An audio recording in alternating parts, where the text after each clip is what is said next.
Okay, so let's start. This is Dr. Jerry Choi. This is Chonghan Jerry Choi. I'd like to introduce myself as a scholar, practitioner, and a business consultant in the field of the people and the organizational development and the management. Personally, I started my professional career as a mechanical engineer at the Bosch, the German company, after completing my engineering master's degree. I developed anti-rock breaker systems and I worked as a product manager and a project manager for 7 years at the Bosch at the world leading engineering company. I changed my career to business after completing two MBAs, one from Germany and one from Korea. Because the technology itself cannot create the innovation without understanding the money and the people. I worked as a business consultant in large companies as well as multiple venture capitals and venture companies. During my consulting experiences, I became increasingly curious about the quality of the management and the leadership. So I went to the University of Illinois at Urbana-Champaign to focus on addressing the problem of the quality people development, especially the innovation leadership. Since then, my research inquiry has been how can we get people to work by themselves for commercial and social innovation. Currently, I'm working on the transforming toxic organization to healthy organization to make people work better for innovation. HR and OB scholars and experts propose that we will have new challenges and transitions in the field as the social and the technology changes are going on. New behavior of the employee, technology changes, new generation comes, economic, social, and the geographic mobility, globalization, and or the deglobalization. Finally, the issue of the health security that we have been experiencing due to the COVID-19 for the last 3 years is fundamentally changing the landscape of the people development and the management. Among the many changes, one emerging aspect that has received more attention after the pandemic has caught my interest. That is, toxic organization kills the best talent. Here are two cases who recently quit TikTok, one of the most popular and quickly growing social network service company.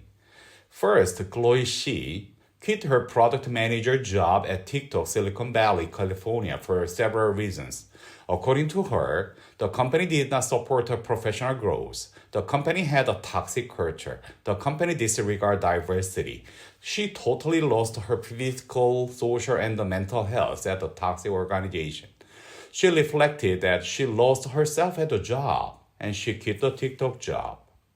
Second, Jamie Lim, a former TikTok software engineer in Singapore, quit the TikTok job in 4 months. She worked at the Google for more than 7 years and she was one of the best software engineers at the company.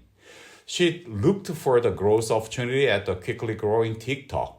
However, she quit the job because of the toxic management of the company. She described that the company gave her unclear scope of work. The company used log as a working tool that did not fit with her. The company had a totally unclear job description and the decision authorities. The company has bizarre culture that did not resonate her value.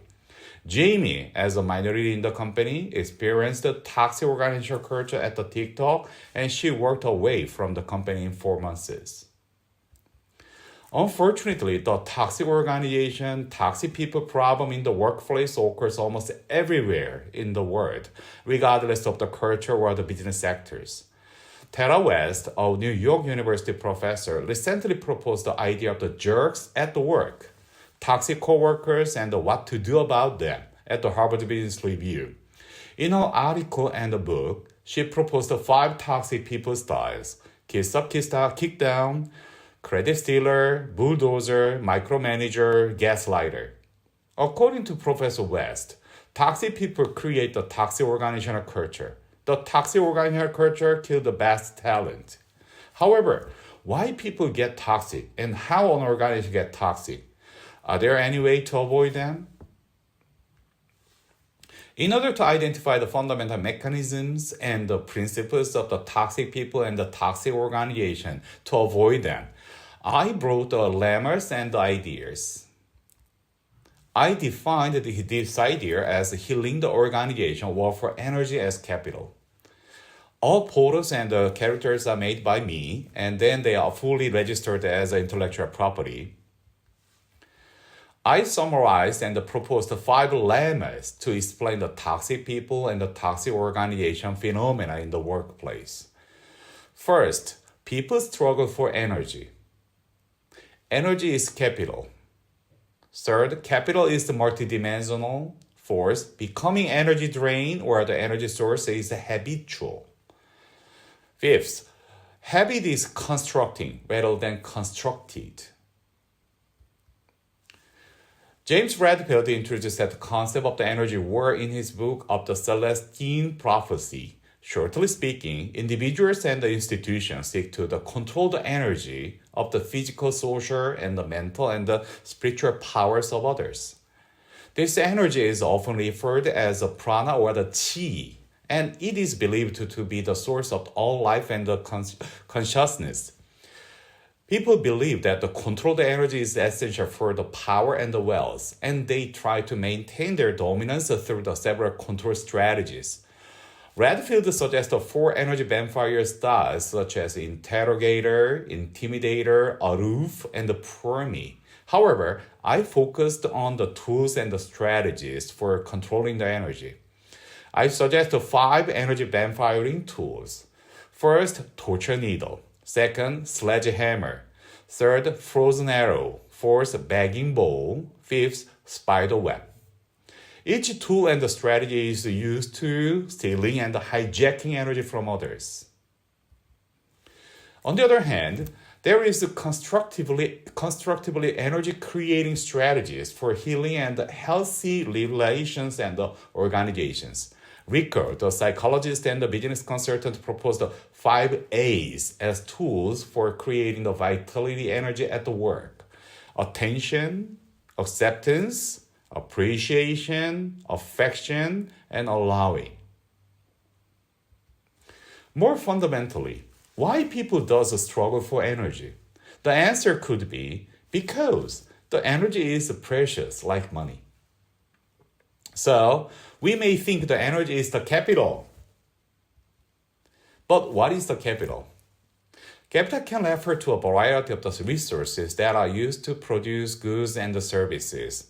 In recent years, business scholars propose that the concept of the multiple capital theory. The multiple capital theory is a framework that proposes that the organization have a multiple type of the capital that they can draw upon in order to achieve their goals.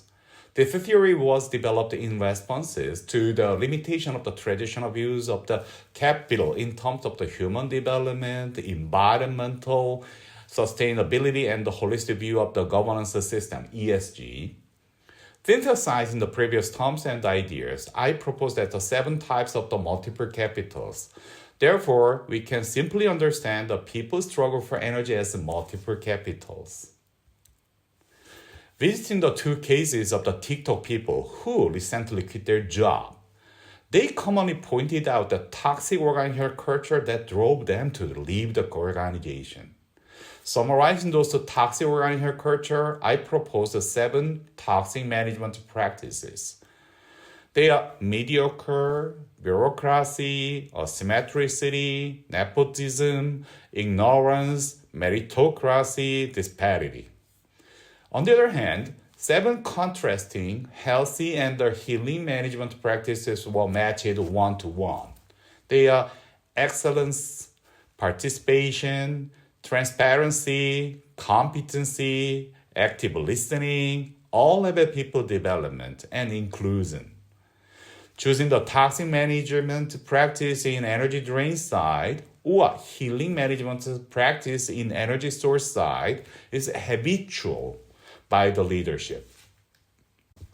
According to the habitual choice of the leader's toxic or the healing management practices, people transformed to energy vampires or the vitality agent to steal or to create the multiple capitals within an organization. So, roughly speaking, creating or transforming an organization as a toxic one or the healing one is highly dependent on the quality people, especially the leadership.